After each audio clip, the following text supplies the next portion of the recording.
Hello everyone. It's James again. And before I start today's video, I just want to quickly say, all work in this video contains 100% original content of and by myself James Smith, otherwise known as Bgood 4000, and was uniquely created with NAWMAL software, by myself James Smith. As I purchased commercial rights from NAWMAL to produce my unique and original video with this software. Commentary is uniquely my own thoughts, feelings, and expressions. Now that I have that out of the way, I do hope your day is going better than fantastic. And you are finding this content useful and of value. And if you are finding value in this content, please subscribe and click the little bell to be notified each and every time I make a new video. And don't forget to comment, like and share, as by doing so can help the growth of this channel. So it might be recommended to someone that is out there looking for answers as to what has happened to them in regards to toxic relations, and sadly being in them with toxic individuals. And that's a perfect point to jump right into the topic of today. As today's topic is about a red flag, so to speak, regarding if you are with a narcissist or another toxic type of individual that might be very similar to a narcissist. And that is, the narcissist puts you to work. I mean, they run you almost into the ground, physically, with doing this chore and that chore, to the point where you have literally no physical energy left. And then they complain you do nothing around the house. Or if it's a work setting, they try to make you feel like you aren't carrying your workload in the manner that you should be. And this was something that was briefly talked about in the comment section in my last video. And it's something I can really identify with, as Susie, my ex, really put me through a really rough experience, as like the narcissist in your life has done to many of you. You see, the narcissist likes to trap their target, and then once they have their target stuck, to play with their target much like a cat and a mouse. You see, the narcissist has every intentions on ruining your life, and possibly discarding you completely at some point. Though some narcissists can stay with their supply for a lifetime, if the situation is right for the narcissist. But in many cases, they know this situation won't last, because once they have ruined you completely, you might not be able to offer the same type of supply they are normally used to getting from you. Plus, the narcissist loves new. They have to have new supply. And likely while they are playing this cat and mouse game with you, they are already setting things up with other possible supply sources. But what they do with you is they gain your trust. Sure, they might let their mask drop here and there, but they will make it seem like it's a misunderstanding. And they might even gaslight you and make you feel like you were the cause for their poor behavior. And because of this, you might feel like the next best step to move things forward with this individual you are with is to move in with them, get a joint bank account with them, buy a piece of property with them, such as a house, and or possibly getting legally married, and having a family. And once these steps are completed, the narcissist now knows you are stuck, and they can now unleash who they really are. Many have reported literally the day they got married, or the day they moved into their new home with their now ex-narcissist, that things changed dramatically. Their spouse started to bark out orders, and had one complaint after the next, and the good times they once had vanished. You see, no matter if you are talking about a romantic relationship, a work relationship, or the higher levels of life and society, a narcissist and others like them will use whatever tools they have to use to get the control they are seeking to gain. They will pretend to understand you like no one else can. They will pretend to have your best interests at heart. But once they get what they are after, they change in many cases. And they can literally change on a dime.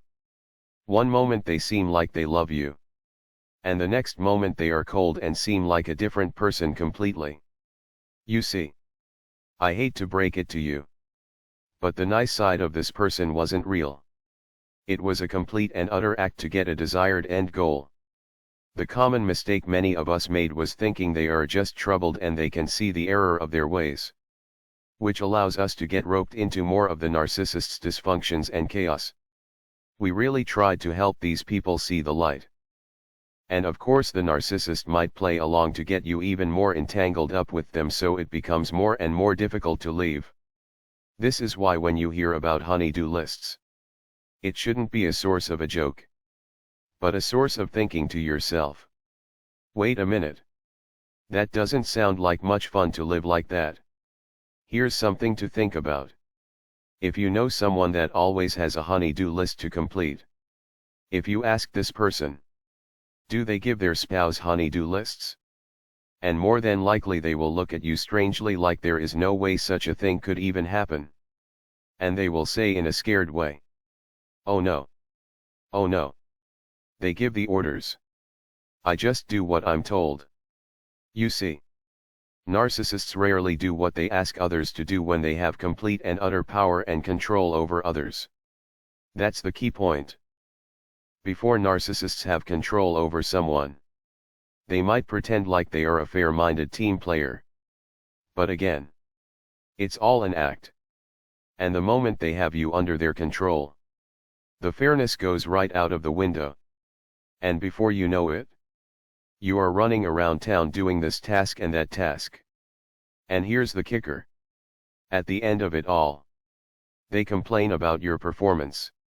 Either you didn't complete the task fast enough, or that it wasn't done correctly. And then they will cite others that can do a better job at this or that than you are able to do. This, my friends, is what it's like to deal with the toxic individuals. And you shouldn't second guess yourself on this fact. Nor should you debate back and forth with yourself if this person is truly a narcissist or not. The fact is, they are toxic, and that's really all you need to know. And you are being mistreated to the point in many cases the stress is starting to affect your health.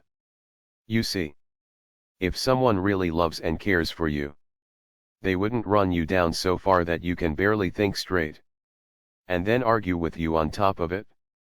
This is not just a red flag, but a dire warning that you are in serious trouble. And for your health and safety, you might take quick steps at removing yourself from such a situation. You see, if you look up forms of psychological mistreatment, you will see this type of mistreatment as a common way of breaking an individual's will and spirit. But in sitcoms we see how it's made out to be a joke. Well, it's not a joke. Not at all. It's really horrible treatment that some people lose all self-confidence and their will to even put their right foot in front of their left foot in life. I remember Susie would wake me up at 3 in the morning dumping clean laundry I had just washed and folded all over the place and mix it with dirty laundry. And her reason was I didn't fold the laundry to her liking. Or if I dropped something on the floor, she would scream to the top of her lungs at how dumb I was, and how our home looked terrible because of me. All this happening while I'm cleaning up what I just dropped. However, Susie could spill a soda everywhere, and walk away not caring one bit. And she would say, "If you don't like it, then you clean it up." This is the warped mind of the narcissist. And sticking with such an individual will just run you down and cause all kinds of problems in your life. Some that possibly might be health related, due to the stress. I remembered Susie ordering me to clean things that were already clean and spotless, and that if I refused to do this cleaning, she was going to damage something I owned. Or she would throw food on the ground or a soda. Or she would create another way to make a mess. Look. This was her way to play with me like a cat does with a mouse and to show herself. She finally had control over me. What was I going to do? I was legally stuck. And this is where I've talked about before the unfairness of legal marriage and how we deal with the breakdown of such relationships in our society. Look. Narcissists have been given a playing field to grow and flourish. All they have to do is pick the right target. Get them legally bound. And then they can treat them any way they want to, and the target has very little recourse. And they are afraid of having their lives ruined, even worse if they leave. This is why I say, if you feel like this is happening to you, talk to a professional regarding your legal rights. And start documenting what is happening. This is the problem where many true victims fail. We have been conditioned and brainwashed to think, by doing such a thing is dishonest and wrong. No.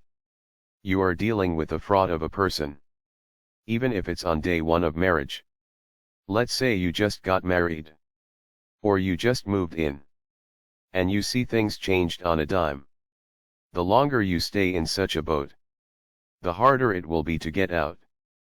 And though it might not be perfect, if you start documenting the mistreatment that is happening to you this moment, and going forward, the better of a chance you will have to get out of the relationship you are in without your life being completely ruined. It's not perfect. But one has to start somewhere. And you aren't in the wrong for protecting yourself. Please know. If you are being worked and worked and worked, and this person you are with pretends to others to be the one doing it all, and how you can barely keep up with them, and or they complain to you that you aren't doing enough, it might be time to secretly start planning your escape. Something to think about. With that said, have any of you experienced what I'm talking about here? Please let me know in the comment section below. And let's talk about it. With that said, I do hope your day is blessed. And until next time, bye for now. And be good to yourself.